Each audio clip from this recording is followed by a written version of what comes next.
O poder da autocura. Como a física quântica pode ajudá-lo a ter uma vida sem doenças e com saúde.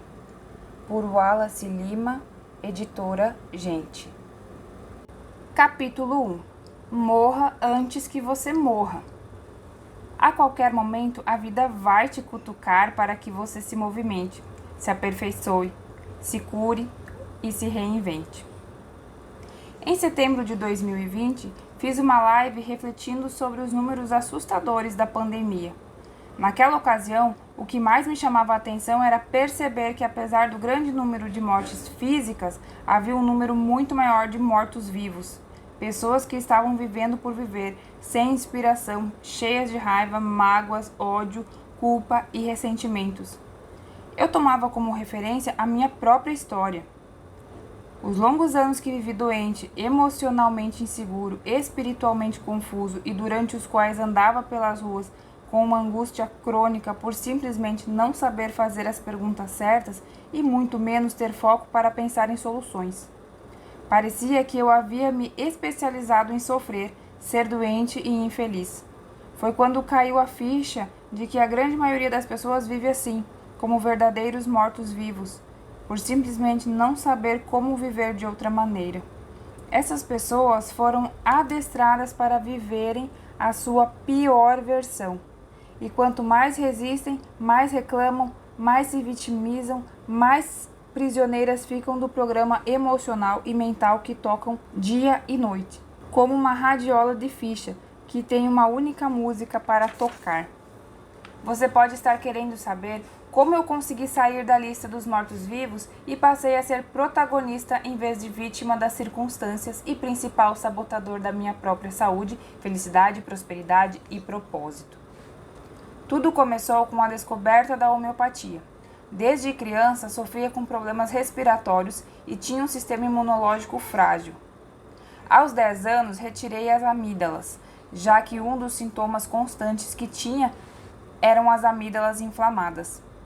Hoje sabe-se que esse tipo de cirurgia é completamente inadequada e só revela a ignorância de um sistema médico obsoleto e ultrapassado que ainda insiste em combater os sintomas em vez de identificar as causas, preveni-las e superá-las a partir de uma mudança de programação do estilo de vida. Os primeiros 20 anos da minha vida foram de luta contra os sintomas da doença, como rinite, asma brônquica, ansiedade e diversos tipos de alergia. Eu me encaminhava para seguir a história dos meus pais, dos meus familiares, dos amigos próximos, enfim, da grande maioria da sociedade que agoniza com as doenças crônicas e autoimunes que passaram a ser financiadoras fiéis da indústria farmacêutica. Ser médico nos dias de hoje.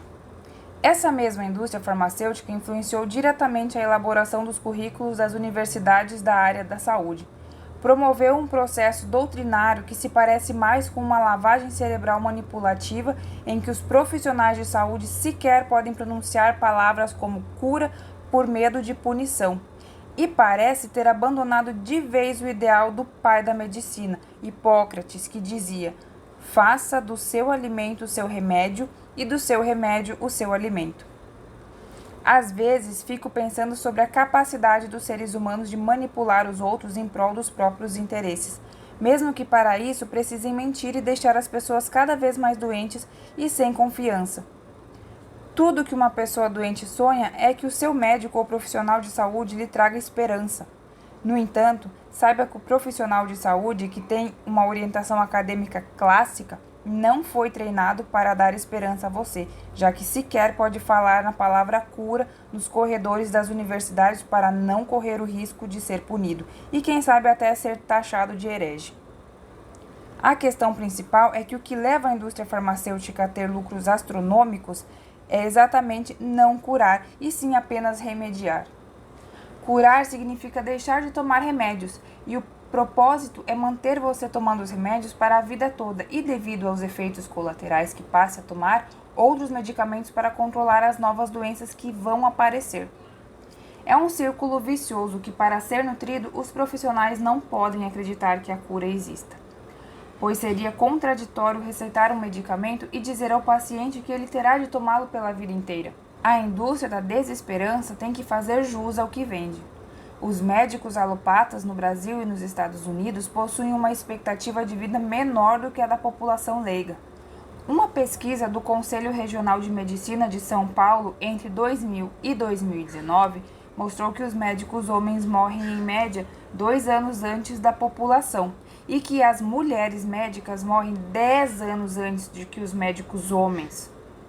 Nos Estados Unidos, um estudo que acompanhou mais de 5.000 profissionais da medicina, publicado em 1989, mostrou que a expectativa de vida dos médicos americanos era 10 anos menor que a população em geral. Eles são um exemplo vivo de que suas orientações não são mesmo capazes de curar ninguém, e é muito comum encontrar médicos alopatas mais doentes que seus pacientes. A que ponto chegamos? Somos reféns de uma indústria cujo foco principal é nos manter doentes para lucrar mais.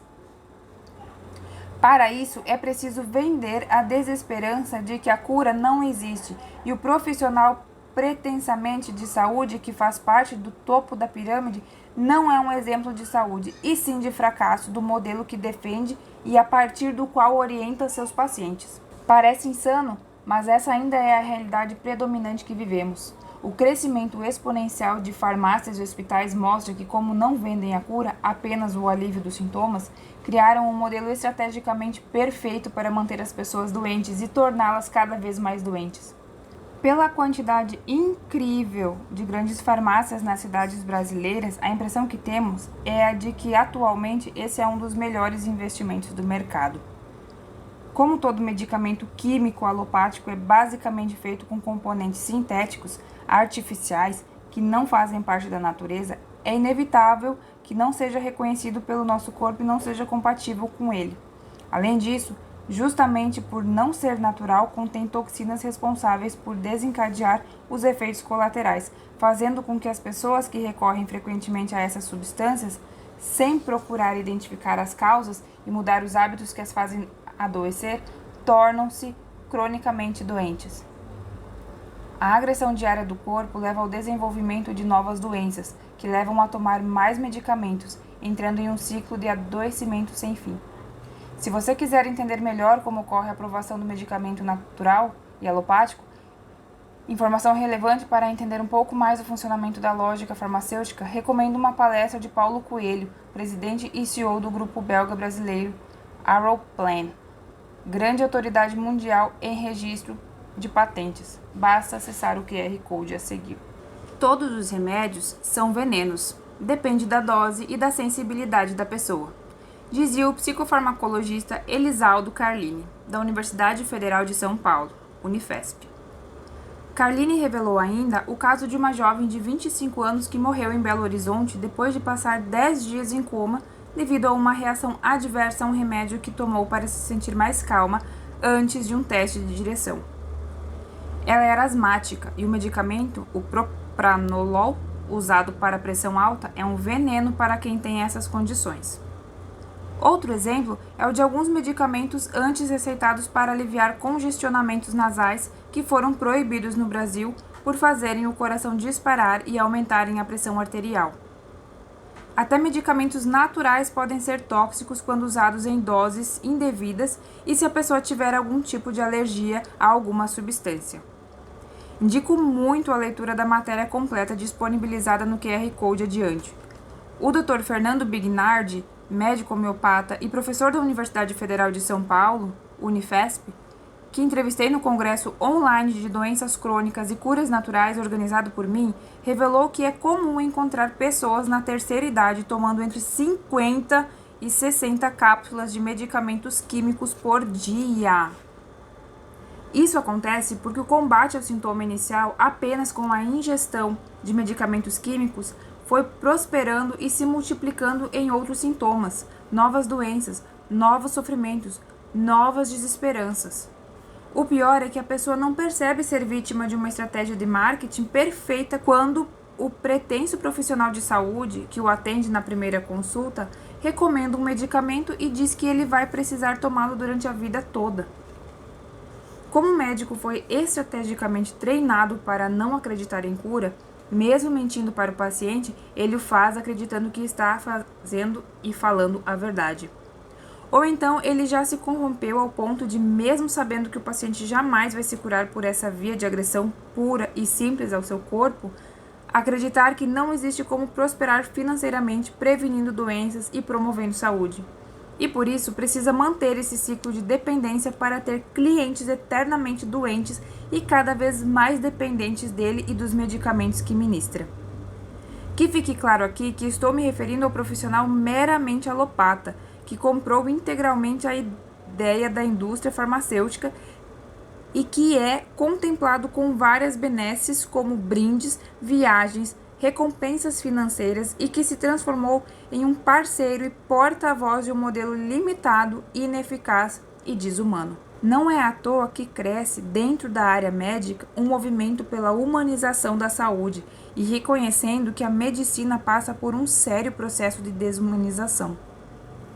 Os medicamentos alopáticos podem até salvar vidas em situações agudas emergenciais e em procedimentos cirúrgicos, mas o seu uso indiscriminado para tratar sintomas de doenças crônicas e autoimunes ou o uso abusivo de antibióticos, por exemplo, para tratar doenças virais, como gripes e resfriados, entre outras doenças, quando sabemos que os vírus não morrem com antibióticos, estão levando à explosão de crescimento das farmácias e hospitais, ao mesmo tempo que cresce de maneira assustadora o número de pessoas doentes. Resta a essas pessoas doentes e cada vez mais doentes começarem a entrar em um processo de adaptação ao sofrimento, receberem cuidados especiais e até mesmo mais afeto por viverem sempre doentes, bem como também serem acolhidas em rodas de conversas com outras pessoas em situações semelhantes, contribuindo para que ampliem o seu convívio social e sintam-se acompanhadas.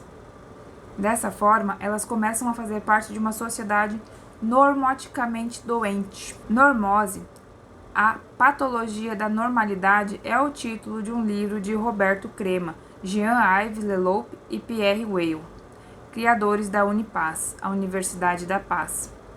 A normose é um conceito que, segundo Crema, ocorre quando o contexto social que nos envolve caracteriza-se por um desequilíbrio crônico e predominante.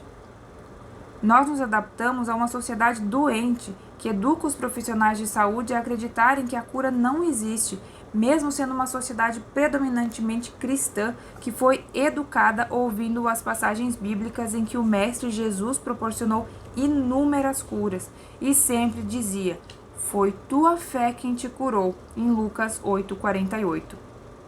A indústria farmacêutica, aliada a interesses políticos e educacionais normóticos, teve a audácia de ir de encontro à tradição religiosa, pois sabe que indivíduos amedrontados e fragilizados são facilmente manipulados e escravizados por ideias, mesmo que estas os levem a viver como mortos-vivos. Ser humano, uma questão complexa. A questão principal que quero trazer nesse livro diz respeito à complexidade da vida, à complexidade de ser humano. A descoberta da homeopatia me direcionou para a física moderna, a física quântica e relativística. Tornei-me um autodidata, e o meu entusiasmo só crescia a cada nova descoberta que fazia. Deixei a engenharia eletrônica e me dediquei a ensinar física, o que me rendeu uma grande experiência como educador e, posteriormente, como empreendedor, visto que fiz parte de uma sociedade de educação em que fui escolhido presidente e que me proporcionou uma incrível experiência de gestão. A busca pelo conhecimento científico sempre foi algo que impulsionou a minha curiosidade de saber qual é o meu propósito e missão de vida e o real sentido da existência. À medida que mergulhava nos estudos da física moderna, me aproximava cada vez mais de outro campo pelo qual também sou apaixonado: a espiritualidade. Aos 13 anos, li a Bíblia pela primeira vez, e por ter sido criado em uma rígida orientação católica, em que era obrigado a ir à missa todo domingo, tive uma conexão e encantamento enorme com a leitura e com a mensagem de Jesus. Tive também a nítida sensação de que a mensagem dele estava sendo distorcida, mal compreendida, mal interpretada. Convenci meus pais a não ir à igreja por obrigação e os fiz ver que o mais importante era a prática da mensagem do Mestre Jesus no dia a dia. A prática de pessoas religiosas, muitas vezes desconectada da fonte, leva à desconexão com a espiritualidade genuína. Muitas vezes, os ritos sociais, bem como o sistema de crenças dominantes, comumente atrelados a paradigmas materialistas e reducionistas, terminam tendo mais importância do que a conexão com os valores espirituais. Na minha infância, eu presenciei o racismo, mais tarde a discriminação às pessoas que não fossem heterossexuais, além de ter presenciado inúmeros preconceitos com outras religiões que não fossem a católica, principalmente com religiões afro-brasileiras, espíritas e evangélicas. Tudo isso, para mim, feria claramente a mensagem de Jesus. Na minha avidez por autoconhecimento, me abri para estudar várias escolas filosóficas, desde a antiguidade aos tempos modernos, bem como várias tradições espirituais do Oriente e do Ocidente. Deixei de lado qualquer preconceito religioso e científico e me lancei em busca da verdade inspirada na frase do Mestre Jesus: "E conhecereis a verdade, e a verdade vos libertará", em João 8,32. Estudei grandes filósofos como Platão, Aristóteles, Sócrates. Eu tenho uma grande sintonia com o ideal socrático. Na área da psicologia, estudei Sigmund Freud, Carl Gustav Jung, William Reich, Alexander Lowen, Carl Rogers, entre outros. E na espiritualidade, estudei o budismo tibetano, que também pratiquei, o taoísmo, o hermetismo, o hinduísmo, o xamanismo e o zen budismo, a sabedoria tolteca do México e mestres espirituais contemporâneos como Osho, Paramahansa Yogananda e Satya Sai Baba, com quem participei de um belo ritual na Índia em 2010, com mais de 1.000 pessoas cantando mantras, uma experiência de arrepiar. Dá para perceber que a minha busca foi e continua sendo intensa, e meu trabalho tem sido sistematizar todo esse conhecimento, pôr em prática, entender aquilo que faz sentido para mim e contribui para que eu seja uma pessoa melhor. Todo esse conhecimento eu procuro traduzir de maneira mais acessível possível e passar adiante com o meu amor. Citação, entre aspas: "O universo é implacável em devolver a você o que você acredita. Acredite-se, o dilema humano vem de longe." Através dos tempos, seres humanos inquietos, autênticos e curiosos movimentam-se em busca de uma compreensão maior e mais profunda e mais clara sobre o real significado da existência. Os conflitos humanos, as guerras, a violência, a submissão de povos inteiros, a escravidão, o sofrimento existencial não é um privilégio dos tempos modernos. Podemos até dizer que já foi muito pior em vários aspectos.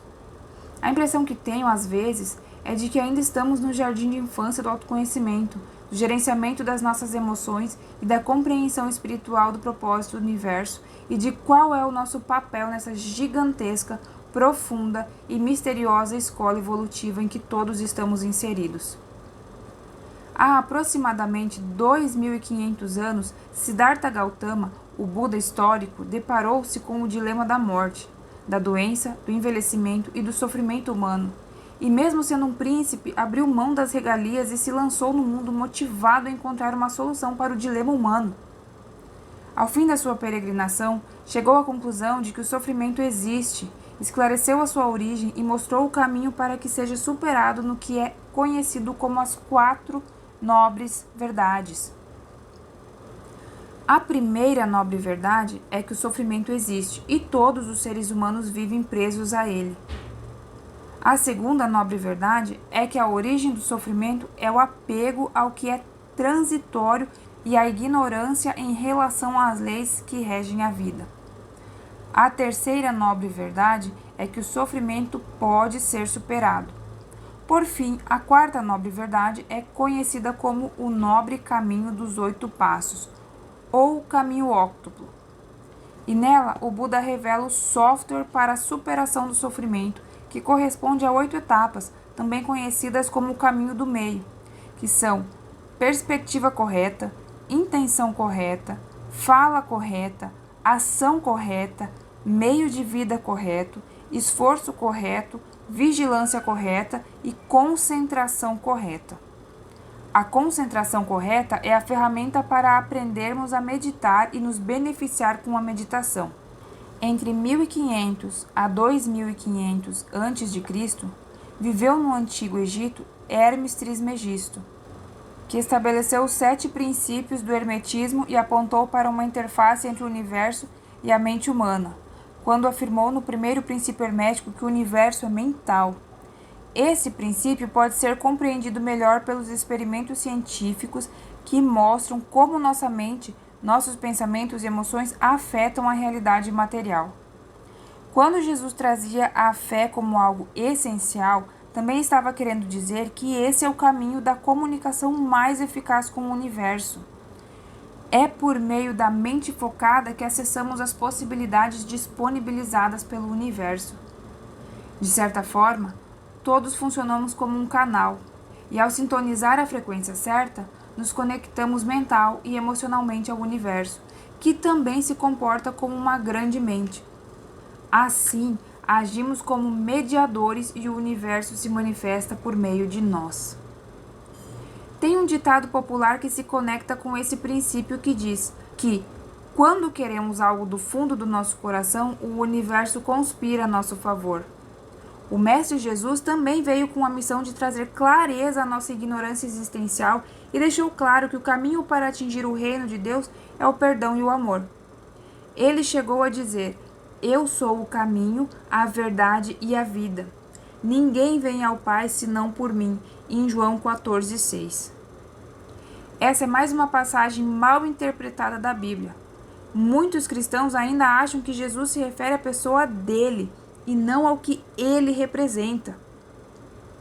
O que Jesus representa é o amor incondicional, a capacidade de perdoar e ressuscitar dos mortos. Isso significa que ninguém se conecta com Deus, ao Pai, ao sentido da existência, se não for por meio do amor, do perdão e da capacidade de renascer de novo para uma nova vida. Apesar de ser judeu, Jesus nunca pregou o judaísmo. Aliás, nenhum mestre espiritual orientou que fosse criada uma religião em nome deles ou indicou às pessoas que seguissem alguma. Eles sempre falaram dos princípios, dos valores, das ações que norteiam o caminho que leva ao Pai. E esse caminho pode ser seguido por qualquer pessoa, qualquer ser humano, independente de religião. A ignorância religiosa é ainda uma grande fonte de sofrimento nos dias de hoje. Ficar falando de Jesus e de Deus não serve de álibi para pregar o ódio, o preconceito e a intolerância. Pelo contrário, revela profunda desconexão com a mensagem do Mestre Jesus. Esse foi um dos principais motivos pelos quais eu consegui convencer meus pais, aos 13 anos, a não ser mais obrigado a ir à igreja. Nessa idade, ao ler a Bíblia pela primeira vez, percebi que muitas vezes a religião era interpretada no âmbito do medo, da culpa, do pecado e da imagem de um Deus que ora pune, ora recompensa. A mensagem de Jesus fora distorcida e a prática do amor, da bondade e do não julgamento fora substituída pelo sistema de crenças dominantes, via de regra orientado por uma visão preconceituosa, rancorosa e vingativa que se transforma em catalisadora de doenças, infelicidade e escassez. E pessoas com medo, culpa e raiva são facilmente manipuladas e levadas a ter comportamentos normóticos, desconectados da sua essência e propósito, e são levadas a se proteger com o comportamento grupal, o famoso efeito manada. Não sei para onde estou indo, mas se a maioria optou por esse caminho deve ser o melhor. Esse é o pensamento dominante de uma sociedade que adoece em ritmo acelerado, embalada por maus hábitos alimentares e por um estilo de vida estressante que as leva ao sofrimento perene, à autoagressão, à baixa autoestima e à falta de amor próprio. Esse é um bom momento para o exercício da compaixão e para cada um se comprometer a fazer a sua parte para a construção de um mundo melhor e mais saudável. Citação: espiritualidade é andar com fé e estar conectado aos princípios básicos que regem a vida. O principal deles é o amor. Espiritualize-se, O monitoramento das mentes. Com a humanidade toda conectada às redes sociais e às assinaturas de TV por meio de aplicativos de fácil acesso, aparece um novo elemento que pode ser usado para o bem e para o mal, como tudo nesse mundo de dualidade em que vivemos. Hoje, sabe-se que a cada clique que você dá em um perfil do Instagram, do Facebook, ou em um canal do YouTube, ou em um filme da Netflix, imediatamente uma informação é criada e adicionada ao seu histórico naquele aplicativo. Dessa forma, o programa passa a conhecer você cada vez melhor e a fazer sugestões de conteúdo cada vez mais precisas. Assim, nossas escolhas serão reforçadas e estimuladas, ou seja, o seu sistema de crenças e seus comportamentos e ações conscientes, subconscientes e inconscientes estão sendo monitorados 24 horas por dia. Por conta disso, os aplicativos vão oferecendo conteúdos que conectam você com as suas emoções mais viscerais, da mesma forma que nossas células monitoram nossos sentimentos e comportamentos. Sempre que criamos um novo hábito ou reforçamos um hábito antigo, o corpo cria uma nova rede neural ou reforça uma rede antiga. Toda experiência que vivemos tem um produto químico final, que são as emoções que produzimos no cérebro por meio dos neurotransmissores, que são liberados pelas nossas células nervosas ou neurônios, bem como por meio dos neuropeptídeos, popularmente conhecidos como as moléculas das emoções, que são mensageiros químicos que comunicam a cada célula do corpo o nosso estado emocional diante de cada experiência vivenciada. É assim que, ao nos ressentirmos de alguma situação passada, revivemos emocionalmente aquela experiência e podemos literalmente nos viciarmos em tudo aquilo que nos gerou algum tipo de dor ou pesar no passado. Com a repetição, essa memória é direcionada para o subconsciente, que passa a revivê-la automaticamente, respeitando o nível de prioridade. Quanto maior a dor causada pela lembrança, maior a prioridade. E assim, podemos passar grande parte da nossa vida prisioneiros desses bancos de dados subconscientes e viver uma vida infernal e com grandes possibilidades de adoecer. Os receptores celulares funcionam como fechaduras que são abertas pelas moléculas da emoção. E toda a fisiologia da célula é alterada quando uma fechadura dessa é acessada, levando a que proteínas específicas sejam produzidas e algumas delas carreguem a informação para dentro do núcleo. É dessa maneira que nossos genes, que contêm os códigos para fabricar as proteínas que formam nosso corpo, são ativados ou desativados. É por isso que cada situação que gerou algum tipo de ameaça à nossa sobrevivência, ou em que vivenciamos medo, culpa, remorso, tristeza, traumas emocionais diversos ou situações de abuso, bullying, ficou registrada em uma rede neural no cérebro. Essa rede funciona como um endereço, um arquivo de dados que conecta várias células nervosas e carrega uma informação específica, como se fosse uma loja em um shopping especializada em um determinado produto. Por exemplo, nós costumamos reprimir de maneira inconsciente muitas das experiências que vivemos e que foram dolorosas, ou as suprimimos de maneira consciente, ou também podemos evitar o contato com elas por meio de alguma estratégia de escape ou fuga, como consumo de álcool ou outras drogas lícitas e ilícitas, festas, viagem, etc. E assim, vamos criando várias lojas de departamentos no cérebro, que costumamos chamar de shopping das maldades ou shopping das ilusões, em que arquivamos as memórias de dor, nossos lixos emocionais e tudo isso. Mas é uma ilusão achar que vamos resolver nossos problemas evitando ter contato com eles, juntando sujeira debaixo do tapete. Também é uma maldade o que fazemos com nós mesmos quando já acordamos intoxicados por essas emoções aflitivas e entramos em um círculo vicioso de pensamentos sem fim, que muitas vezes nos faz passear pelo shopping inteiro, só lembrando do que não deu certo na nossa vida e nos machucou de alguma maneira. É um passeio de auto-martírio, muitas vezes permeado por raiva, culpa, medo, entre tantas emoções aflitivas que nos conduzem ao estresse e comprometem o nosso sistema imune. Eu sei muito bem o que é isso. Em um dado momento da minha vida, aprendi a controlar minhas crises alérgicas de rinite ou de asma apenas meditando, respirando conscientemente e me desconectando das emoções aflitivas que me levavam a viver com raiva, em um estado de ansiedade crônica. Com a mente acelerada, querendo ter controle sobre o futuro, tendo como base as lembranças de experiências passadas mal compreendidas, reprimidas, suprimidas ou evitadas.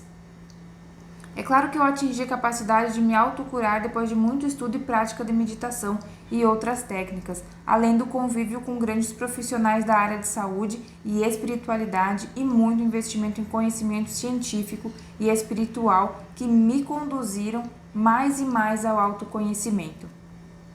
Por isso, sempre recomendo investir em autoconhecimento como o bem mais precioso que podemos ter. Isso trará a base e a autoconfiança para cuidar de você cada vez melhor e de modo natural. Não sugiro que você faça isso sozinho, sem esse investimento anterior. Espero que este livro possa te inspirar nesse caminho. Vivendo essas experiências pessoais e depois convivendo com muitas pessoas que acompanham meus cursos, palestras e que se comunicam comigo e com a minha equipe por meio de e-mails e das mídias sociais, passei a ter clareza do conceito de inferno. Eu aprendi ao longo desses anos que o estado de espírito predominantemente dentro de nós é que nos conduz a viver no paraíso da consciência ou no inferno dela. É esse estado de espírito, se estivermos no inferno, que nos leva a viver como mortos-vivos, em uma perspectiva de sobreviver, pagar contas, tratar os sintomas das doenças e fazer da vida uma via crucis. Como uma espécie de campo minado em que vivemos a vida sem um propósito, desconectada de valores e de princípios humanos elevados e ignorados as ordens do amor que regem a nossa vida, que foram bem sistematizadas pelo alemão Bert Hellinger, criador das constelações familiares, que será um tema que abordaremos ainda neste livro. Dados alarmantes. Li no site da Associação Nacional de Medicina do Trabalho a seguinte matéria sobre Pernambuco, estado em que moro. Uma média de 1 suicídio por mês está sendo registrada entre os médicos pernambucanos. As mortes ocorrem em todas as regiões. Em geral, são profissionais com mais de 50 anos, carreira sólida e família constituída. Para os outros, uma vida perfeita e uma profissão dos sonhos, por dentro emocional arrebentado. Uma estimativa da American Foundation for Suicide Prevention indica que, em média, 300 a 400 médicos cometem suicídio por ano em todo o mundo. Uma média de uma morte por dia. Estudos internacionais apresentam ainda que os médicos têm uma frequência de suicídio 2,45 vezes maior que o restante da população. Levantamentos elencam fatores como exposição diária a situações de estresse, vivência direta com a morte e condições de trabalho precárias como alguns gatilhos para este ato. A competição e a ambição no campo profissional finaliza as características que transformam a profissão em propensa ao suicídio. Outro dado alarmante é o número de suicídios e depressão entre pastores. Veja a matéria. De acordo com o Instituto Schaeffer, 70% dos pastores lutam constantemente contra a depressão. 71% se dizem esgotados. 80% acreditam que o ministério pastoral afetou negativamente suas famílias. E 70% dizem que não ter um amigo próximo é um problema. A causa mais comum noticiada para o suicídio de pastores e líderes é a depressão associada a esgotamento físico e emocional, traições ministeriais, baixos salários e isolamento por falta de amigos. Segundo a psicóloga Marisa Lobo, entre dezembro de 2018 e janeiro de 2019, 14 líderes religiosos tiraram a própria vida. Ela fez o alerta nas mídias sociais. A mentora e coach de famílias pastorais, Suzanne Sá, desmistifica a crença de que pastores são imortais e inabaláveis. Ela afirma que muitos desses líderes sentem vergonha de seus transtornos emocionais e não conseguem pôr suas dores para fora. Eu compartilhei esses dados alarmantes, pois envolvem duas categorias que a maioria das pessoas acha que vivem em um paraíso. Mas, na prática, não é bem assim. Inúmeros profissionais médicos e pastores vivem um verdadeiro inferno ao ponto de tirarem a própria vida. No marketing digital, costumamos dizer: não compare os seus bastidores com o palco de ninguém.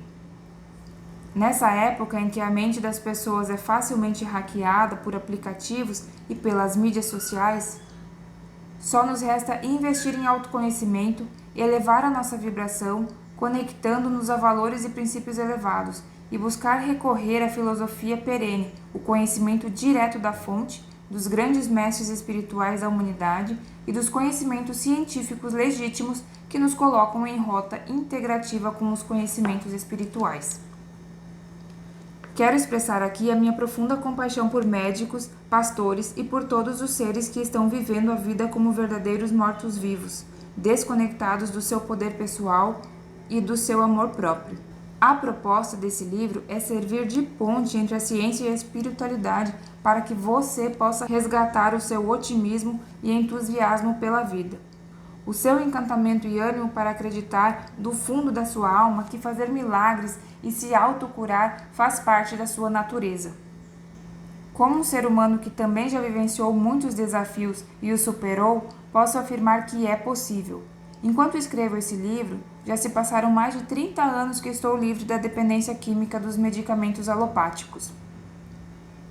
Aprendi a fazer o meu estilo de vida, o meu próprio plano de saúde e convido você a mergulhar no conteúdo deste livro com a confiança exploratória das crianças para que você possa se tornar um cientista de si mesmo, investigando-se, amando-se, autorresponsabilizando-se pela sua existência e determinando-se a aprender sempre e a evoluir, bem como desaprender o que não serve mais a você, que é pesado, que é incômodo, para que sua vida não apenas seja leve, mas que, sobretudo, faça sentido viver, faça sentido amar e compartilhar o amor.